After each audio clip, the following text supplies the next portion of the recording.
అందరికీ శుభోదయం అండి. ఉదయకాల సమయము దేవుడు మన కొరకు సిద్ధపరిచిన వాక్యం చదువుకుందాం. మీకు సమాధానము కలుగును గాక.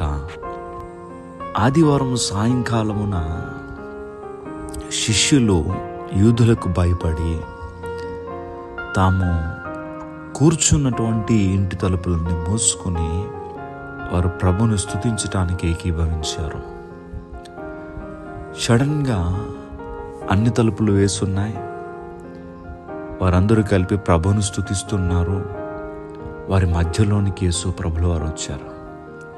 వచ్చి మీకు సమాధానము కలుగును గాక అని వారితో చెప్పారు. వీరందరితో ఏకీభవించడానికి తోమా గారు రాలేదు.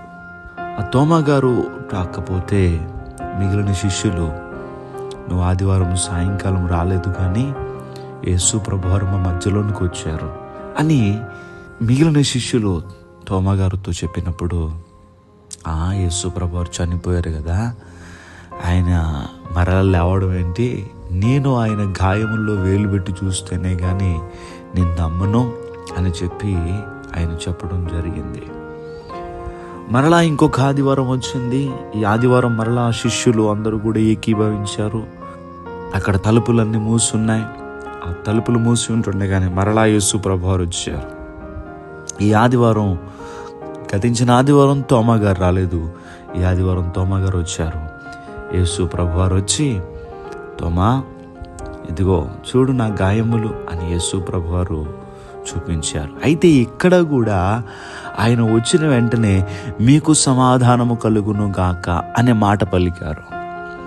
ఎందుకు ఈ విషయాలన్నీ మీతో చెప్పానంటే, మనలో ఉన్నటువంటి భయము పోవాలంటే దేవుని సమాధానం మనకు కావాలి. యూదులకు వారు భయపడి, ఎందుకంటే మనలో ఉన్నటువంటి భయము మనల్ని సంతోషంగా సమాధానంగా ఉండనియదండి. కనుకనే యేసు ప్రభుల వారు వచ్చిన వెంటనే ఏ మాట పలికారు అనంటే సమాధానము కలుగును గాక అని. మీరు చూడండి వాక్యములో ఈ 2 ఆదివారాలు కూడా యేసు ప్రభు వచ్చిన వెంటనే సమాధానము అనేటువంటి మాట కనబడుతుంది. లోకములో మనం వింటున్న అర్థాలకు దేవుని వాక్యము చెప్తున్న అర్థానికి చాలా వ్యత్యాసం ఉంటుంది. సమాధానం అంటే లోకములో ఒక అర్థం రావచ్చు, కానీ యూదులకు భయపడి వారు ఉంటుండగా సమాధానము కలుగును గాక అంటున్నారు యేసు ప్రభుల వారు వచ్చి. అలాగనే రక్తస్రావం కలిగినటువంటి స్త్రీ యేసుక్రీస్తు ప్రభు వారి దగ్గరకు వచ్చి ఆయన వస్త్రపు చెంగు ముట్టుకోగానే ఆమెకు వెంటనే స్వస్థత కలిగినది.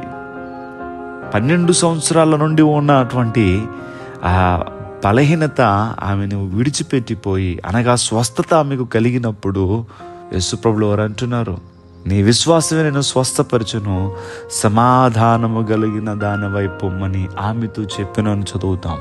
ప్రభు అంటున్నారు, మన రోగము మనకి సమాధానం ఉండనీయదు, మన భయము మనకు సమాధానం ఉండనీయదు, మన సమస్యలు మనకి సమాధానం ఉండనీయదు.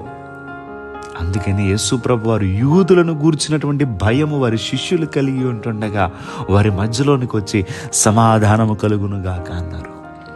ఉదయకాల సమయంలో నీలో ఏ భయాలున్నాయో, ఏ పరిస్థితులను బట్టి నువ్వు చింతపడుతున్నావో, ఈరోజు మనందరితో ప్రభు మాట్లాడుతున్నారు, మీకు సమాధానము కలుగును గాక అని. ఈ మాటలు విన్నా మనందరికీ కూడా దేవుని సమాధానము కలుగును గాక. దయచేసి ప్రార్థన చేసుకుందాం.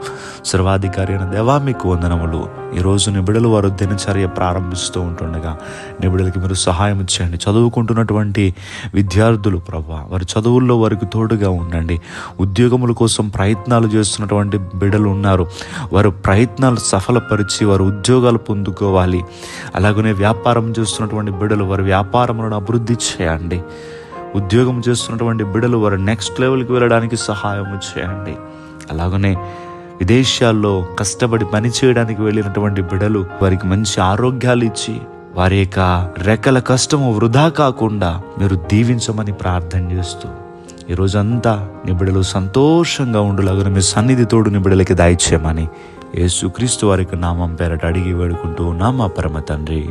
Amen, amen, amen.